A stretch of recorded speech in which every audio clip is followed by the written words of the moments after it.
Assalamualaikum warahmatullahi wabarakatuh.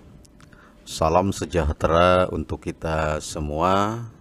Semoga kita semua senantiasa berada dalam lindungan Allah Subhanahu wa Ta'ala, Tuhan yang Maha Kuasa, senantiasa sehat dan senantiasa disukseskan di dalam menjalankan aktivitas keseharian. Amin ya Allah ya Rabbal Alamin. Kawan-kawan sekalian, dalam kesempatan video kali ini kita akan mencoba mereview atau membahas tentang moderasi beragama. Materi tentang moderasi beragama ini kita ambil sumbernya dari buku Tanya Jawab Moderasi Beragama yang diterbitkan oleh Badan Litbang dan Diklat Kementerian Agama Republik Indonesia yang disusun oleh tim penyusun Kementerian Agama Republik Indonesia pada tahun 2019. Oke, kalau gitu kawan-kawan sekalian, kita mulai bahas ya, apa dan bagaimana itu moderasi beragama. Yang pertama, kita berangkat dari tentang pengertian apa itu moderasi beragama, kawan-kawan sekalian. Dalam konteks ini, yang dinamakan dengan moderasi adalah jalan tengah. Oke. Misalkan dalam sejumlah forum diskusi, kerap terdapat moderator atau orang yang menengahi proses diskusi. Jadi seorang moderator tidak mungkin dia berpihak kepada siapapun atau pendapat manapun. Dalam pengertian di sini berarti entry point-nya adalah yang dikatakan dengan moderasi adalah jalan tengah. Oke, di sini dikatakan ya. Jalan tengah yang namanya moderasi itu, kawan-kawan sekalian ya. Nah, moderasi juga berarti sesuatu yang terbaik ya. Sesuatu yang ada di tengah biasanya berada di antara dua hal yang buruk. Contohnya adalah keberanian. Sifat berani dianggap baik karena ia berada di antara sifat ceroboh dan sifat takut. Sifat dermawan juga baik karena ia berada di antara sifat boros dan sifat kikir. Poinnya adalah bahwa dalam konteks ini apa itu moderasi beragama secara pengertian atau secara terminologi adalah sesuatu yang baik ya. Jadi kita bisa pahami poin pertama adalah moderasi itu adalah jalan tengah. Yang kedua adalah sesuatu yang terbaik. Ya, kita gambarkan dalam konteks gambar ini berada di tengah-tengah, dia bersifat adil dan merata. Jadi tidak condong ke sebelah kanan ataupun kiri. Itu adalah apa arti dari moderasi. Lalu kemudian, apa itu moderasi beragama? Moderasi beragama berarti cara beragama jalan tengah sesuai pengertian moderasi tadi. Dengan moderasi beragama, seseorang tidak ekstrim dan tidak berlebih-lebihan saat menjalani ajaran agamanya. Orang yang mempraktekannya disebut dengan moderat. Oke, poin dari statement ini kawan-kawan sekalian bahwa dalam konteks apa itu moderasi beragama? Moderasi beragama itu berarti jalan tengah di dalam proses melaksanakan agama gitu ya. Dengan moderasi beragama itu kita menghindari sifat ekstrim. Satu poinnya kawan-kawan sekalian ya. Tapi kita mengambil jalan yang pertengahan ya. Dan orang yang melaksanakan moderasi beragama atau praktek, orang yang mempraktekannya disebut dengan orang yang moderat. Tapi ada statement, benarkah bersifat ekstrim itu buruk? Benar, jangankan ekstrim atau berlebihan terhadap sesuatu yang jelas-jelas buruk seperti kesombongan, bahkan terhadap sesuatu yang dianggap baik pun, jika itu dilakukan berlebih-lebihan, implikasinya bisa menjadi buruk. Oke, maka barangkali kalau untuk umat muslim di dalam Al-Quran sering dikatakan, Innallaha la yuhibbul musrifin. Allah sangat tidak mencintai orang-orang yang berlebih-lebihan. Ini maknanya adalah dalam konteks ini, di dalam melaksanakan sesuatu kita tidak boleh bersifat ekstrim, karena memang sifat ekstrim itu buruk, apalagi barangkali dalam konteks melaksanakan agama itu ya. Kuncinya adalah quote-nya di sini kawan-kawan sekalian, kuncinya moderasi adalah tidak berlebih-lebihan apalagi dalam masalah beragama. Kunci ini penting dipahami supaya setiap orang bisa mempraktekkannya dalam kehidupan sehari-hari. Dalam pengertian kita jauhkan sikap dalam beragama itu yang bersifat ekstrim ya. Di sini maksudnya.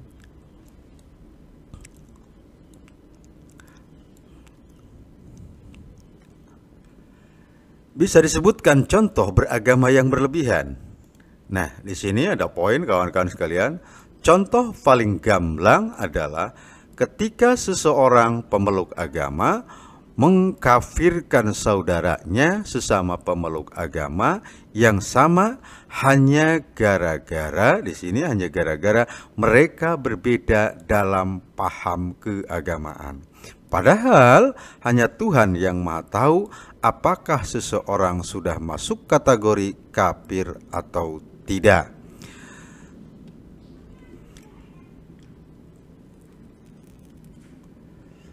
Ini poinnya kawan-kawan sekalian ya, contoh dari agama yang berlebihan itu ya seperti itu maksudnya ya. Seseorang juga disebut di sini, ada poin lagi, disebut berlebihan dalam beragama ketika ia sengaja merendahkan agama orang lain. Ini dalam konteks internal yang ini kawan-kawan sekalian ya. Ini dalam konteks internal kadang-kadang sesama pemeluk agama ini saling mengkafirkan gitu ya. Itu adalah contoh jadi dari beragama yang berlebihan. Nah, sementara yang ini adalah dalam konteks secara eksternal, berarti sesama pemeluk agama, dan ini sikap yang harus kita jauhkan dalam konteks beragama untuk menjaga keutuhan bangsa dan negara ya. Tidak boleh berlebih-lebihan dalam konteks melaksanakan agama. Maka di sini ya, oke, kita lanjutkan kawan-kawan. Ada contoh sikap ekstrim lain. Ada, misalnya di sini ya. Ini statementnya ada, misalnya seorang menyantap makanan atau meraguk minuman yang jelas-jelas haram menurut ajaran agamanya hanya karena alasan toleransi kepada umat agama lain, atau merusak rumah ibadah karena tidak setuju paham keagamaannya. Sikap ekstrim lainnya adalah mengikuti ritual pokok ibadah agama lain karena alasan tenggang rasa. Jadi ini pun tidak boleh ya maknanya. Ini contoh sikap yang ekstrim itu. Misalnya seorang menyantap makanan atau meraguk minuman yang jelas-jelas haram menurut ajaran agamanya. Jadi ini tidak boleh walaupun karena apapun juga, karena ini adalah inti ajaran agama. Jadi tidak boleh dia melaksanakan seperti ini, dan ini masuk dalam kategori ekstrim kawan-kawan sekalian. Yang haram menurut ajaran tertentu, maka kita harus pegang teguh konteks ini. Itu namanya ya bukan ekstrim ya. Tetapi sebaliknya, kalau dia hanya karena alasan toleransi kemudian dia menenggak atau meraguk minuman yang jelas-jelas diharamkan, itu adalah ekstrim. Atau barangkali dalam konteks lain ini secara eksternal, atau bisa juga terjadi secara internal ya. Merusak rumah ibadah karena tidak setuju pemahaman keagamaannya. Ini pun adalah sikap yang sangat ekstrim kawan-kawan sekalian. Lalu sikap ekstrim lainnya adalah mengikuti ritual pokok ibadah agama lain karena tenggang rasa. Ini pun termasuk dalam konteks ekstrim. Ya sudah, ini pengertiannya ada dalam konteks ini. Ya tidak boleh, tapi kita harus saling menghormati dengan tidak mengikuti ritualnya. Itu maknanya adalah kita bersifat menjauhi sikap ekstrim di dalam beragama. Oke. Nah, dalam konteks ini kita jelaskan di bawahnya, ini semua tidak bisa dibenarkan. Bersikap moderat cukup dengan menghormati orang lain dan tidak mengganggu satu sama lain. Ia sendiri harus mantap dengan kepercayaannya, tidak perlu menggadaikan keyakinan. Quote-nya kawan-kawan sekalian, penting sekali ini ya. Itu adalah contoh-contoh sikap ekstrim lainnya dalam konteks beragama. Lalu kemudian, di mana posisi orang moderat di antara dua kutub ekstrim itu? Di sini kawan-kawan quote-nya, orang moderat harus berada di tengah, berdiri di antara kedua kutub ekstrim itu. Ia tidak berlebihan dalam beragama, tapi juga tidak berlebihan menyepelekan agama. Dia tidak ekstrim mengagungkan teks-teks keagamaan tanpa menghiraukan akal atau nalar. Juga tidak berlebihan mendewakan akal sehingga mengabaikan teks. Pendek kata, moderasi beragama bertujuan untuk menengahi serta mengajak kedua kutub ekstrim dalam beragama untuk bergerak ke tengah, kembali pada esensi ajaran agama, yaitu memanusiakan manusia. Ini adalah posisi di mana orang-orang moderat itu berdiri di antara dua kutub ekstrim itu, kawan-kawan sekalian, yang tadi maksudnya. Lalu selanjutnya, apa prinsip beragama yang moderat? Prinsipnya ada dua, kawan-kawan sekalian. Pertama di sini yakni adil dan berimbang. Bersikap adil berarti menempatkan segala sesuatu pada tempatnya seraya melaksanakannya secara baik dan secepat mungkin. Sedangkan sikap berimbang berarti selalu berada di tengah di antara dua kutub. Dalam hal ibadah misalnya, seorang moderat yakin bahwa beragama adalah melakukan pengabdian kepada Tuhan dalam bentuk menjalankan ajarannya yang berorientasi pada upaya memuliakan manusia. Orang ekstrim sering terjebak dalam praktek beragama atas nama Tuhan hanya untuk membela keagungannya saja, seraya mengenyampingkan aspek kemanusiaan. Orang beragama dengan cara ini rela membunuh sesama manusia atas nama Tuhan, padahal menjaga kemanusiaan itu sendiri adalah bagian dari inti ajaran agama. Ini adalah prinsip beragama yang moderat, kawan-kawan sekalian. Lalu apa batasannya bahwa suatu pemahaman dan pengamalan keagamaan sudah bisa dinilai berlebihan? Pemahaman dan pengamalan keagamaan bisa dinilai berlebihan jika ia melanggar tiga hal. Pertama, nilai kemanusiaan. Kedua, kesepakatan bersama. Dan ketiganya adalah ketertiban umum. Prinsip ini juga untuk menegaskan bahwa moderasi beragama berarti menyeimbangkan kebaikan yang berhubungan dengan Tuhan dengan kemaslahatan yang bersifat sosial kemasyarakatan. Lalu kemudian apa contoh melanggar batasan kemanusiaan? Jika seseorang atas nama ajaran agama misalnya melakukan perbuatan yang merendahkan harkat, derajat, dan martabat kemanusiaan, atau bahkan menghilangkan eksistensi kemanusiaan itu sendiri, itu sudah bisa disebut melanggar nilai-nilai kemanusiaan. Ya, di sini kawan-kawan quote-nya. Tindakannya jelas berlebihan atau ekstrim. Contoh konkretnya dengan dalih jihad, misalkan jihad agama, seseorang meledakkan bom di tengah pasar, lalu puluhan bahkan ratusan orang tak bersalah tewas seketika. Ini jelas adalah tindakan ekstrim, kawan-kawan sekalian. Ada contoh lainnya yang lebih gamblang. Ketika seseorang sedang beribadah, lalu ada orang lain di dekatnya yang hampir mati akibat terjatuh ke dalam sumur, maka dia wajib membatalkan ibadahnya untuk kemudian membantu saudaranya yang terjatuh ke dalam sumur itu. Ibadah kepada Tuhannya bisa ia lakukan setelah menolong saudaranya itu. Contoh lain, seorang dokter harus bergegas menunaikan kewajiban beribadah. Namun, di saat yang sama ada pasien dalam kondisi darurat harus segera ditangani dan tidak dapat ditangguhkan. Dalam kondisi seperti itu, sang dokter harus segera menyelamatkan pasiennya dan menunda ibadahnya untuk kemudian melaksanakan kewajiban agamanya setelah menolong pasien tersebut.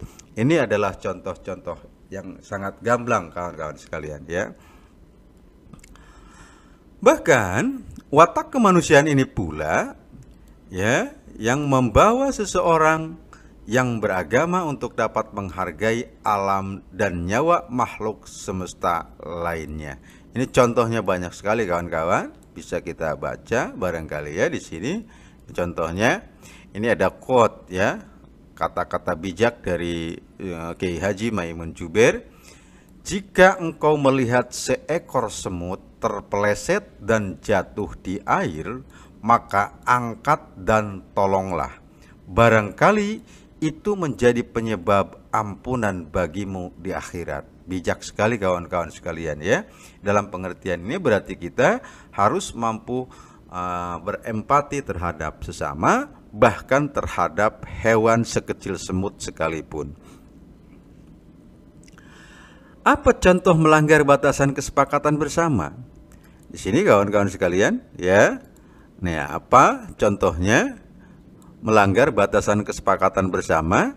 Contohnya jika seseorang atas nama ajaran agama melanggar butir-butir Pancasila, Undang-Undang Dasar 1945 dan Negara Kesatuan Republik Indonesia ya, yang telah menjadi kesepakatan bersama bangsa Indonesia dalam berbangsa dan bernegara, itu sudah bisa dinilai ekstrim dan melanggar. Jadi poinnya di sini adalah kalau seseorang itu melanggar butir-butir Pancasila, Undang-Undang Dasar 1945 dan Negara Kesatuan Republik Indonesia, maka yang telah menjadi padahal itu kan sudah menjadi kesepakatan bersama bangsa Indonesia ya, maka ini sudah dinilai sebagai perbuatan yang ekstrim dan melanggar ya.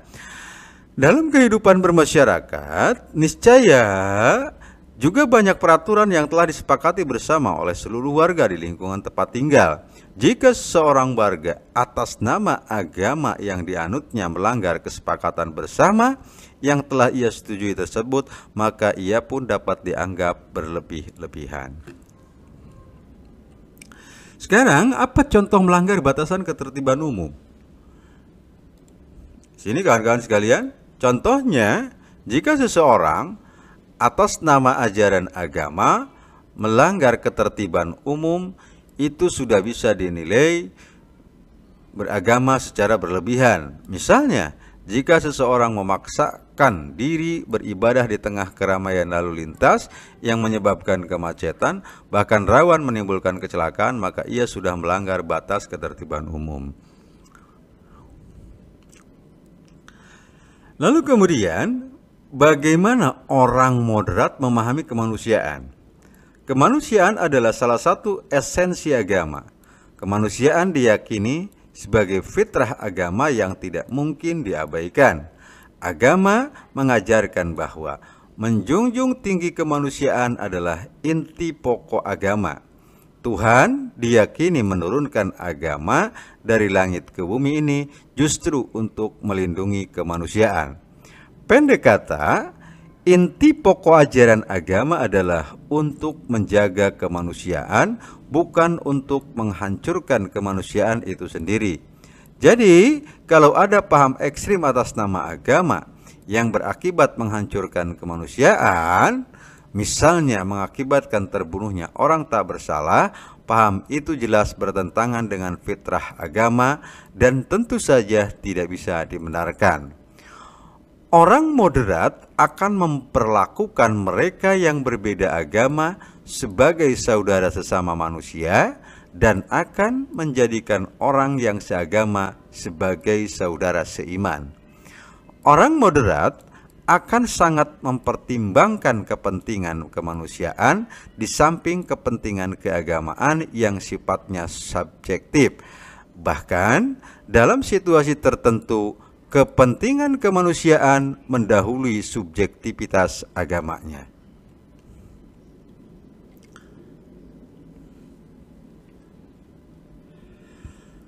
Samakah moderasi beragama dengan moderasi agama? Nah, ini kawan-kawan sering ya, ini Pertanyaan selanjutnya, samakah moderasi beragama dengan moderasi agama? Jawabnya tidak sama.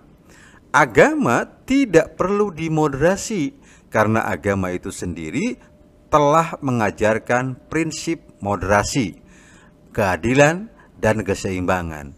Jadi, bukan agama yang harus dimoderasi, melainkan cara penganut agama dalam menjalankan agamanya itulah yang harus dimoderasi.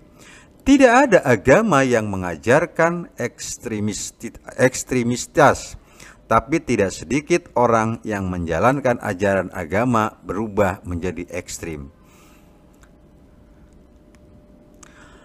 Apa contoh konkret untuk membedakan agama dan beragama?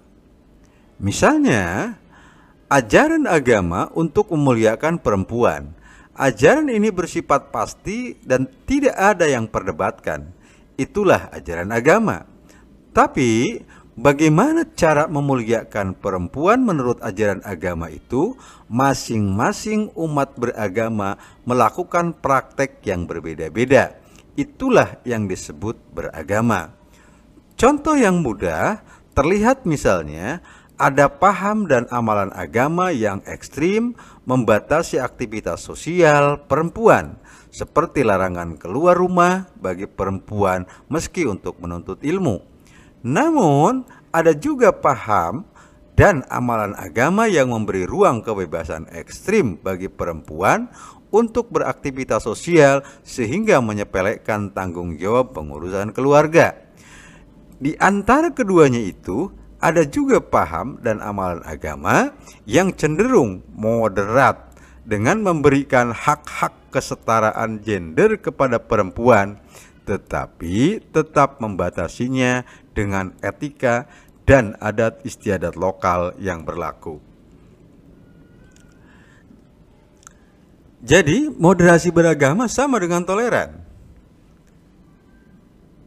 Toleran itu adalah hasil yang diakibatkan oleh sikap moderat dalam beragama. Moderasi adalah proses, toleransi adalah hasilnya. Seseorang yang moderat bisa jadi tidak setuju atas suatu tafsiran ajaran agama, tapi ia tidak akan menyalahkan orang lain yang berbeda pendapat dengannya. Begitu juga seorang yang moderat niscaya punya keberpihakan atas suatu tafsir agama, tapi ia tidak akan memaksakannya berlaku untuk orang lain.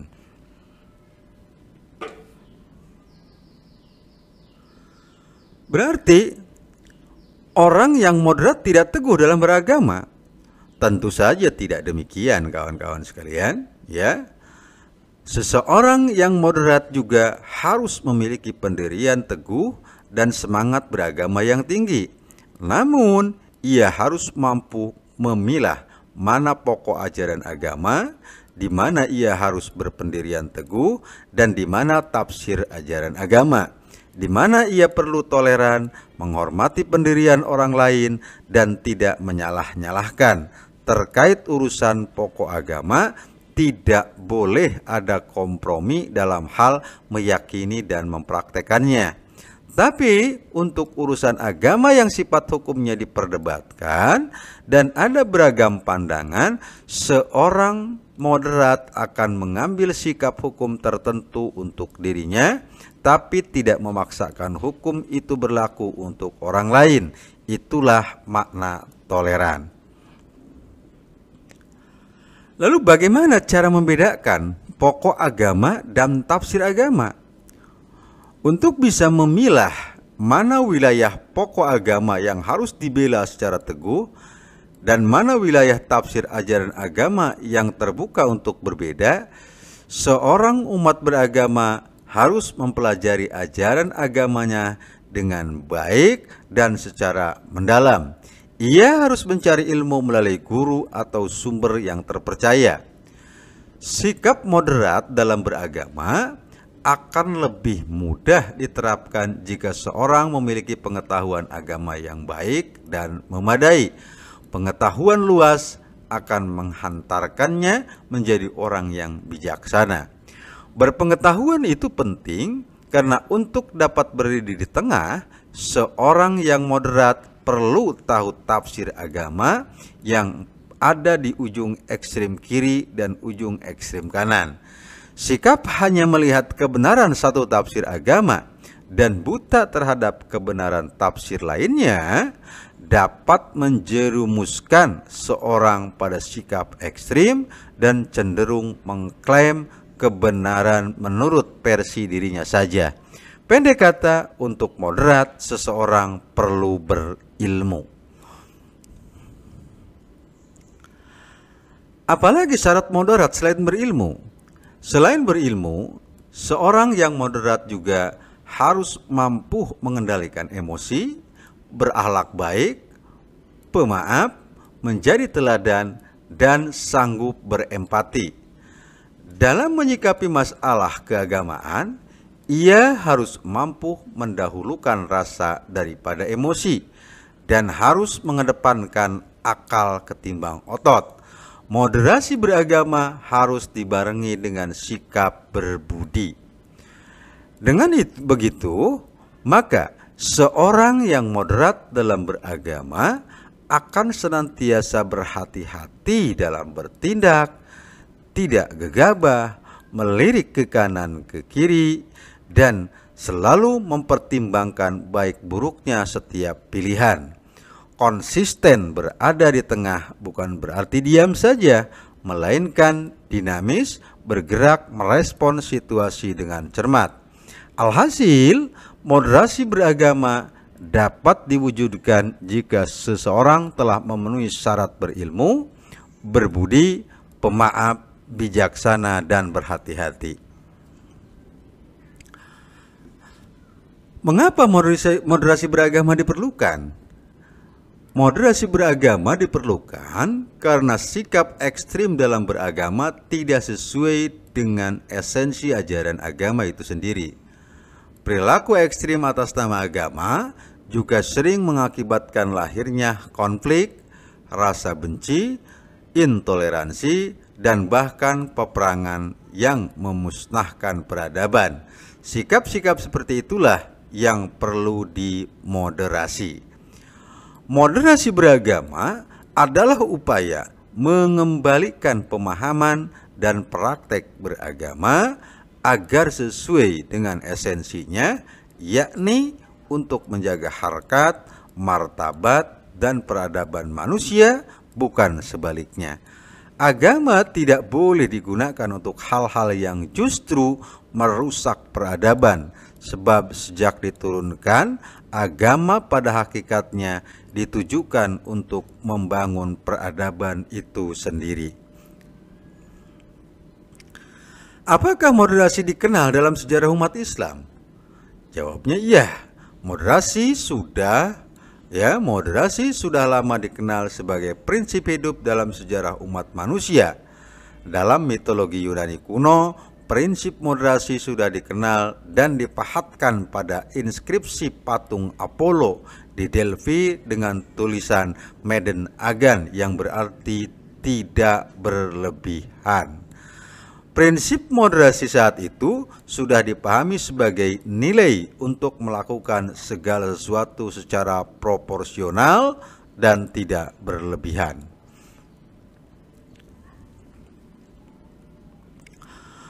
Bagaimana menempatkan moderasi beragama dalam konteks Indonesia? Moderasi beragama adalah bagian dari strategi bangsa ini dalam merawat Indonesia.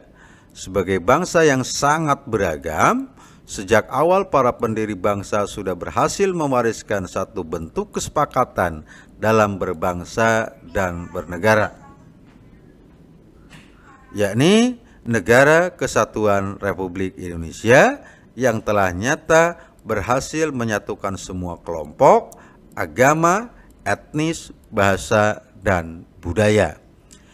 Indonesia disepakati bukan negara agama, tapi juga tidak memisahkan agama dari kehidupan sehari-hari warganya. Nilai-nilai agama dijaga, dipadukan dengan nilai-nilai kearifan dan adat istiadat lokal. Beberapa hukum agama juga dilembagakan oleh negara.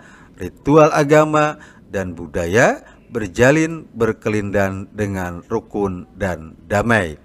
Itulah sesungguhnya jati diri Indonesia, negeri yang sangat agamis dengan karakternya yang santun, toleran, dan mampu berdialog dengan keragaman.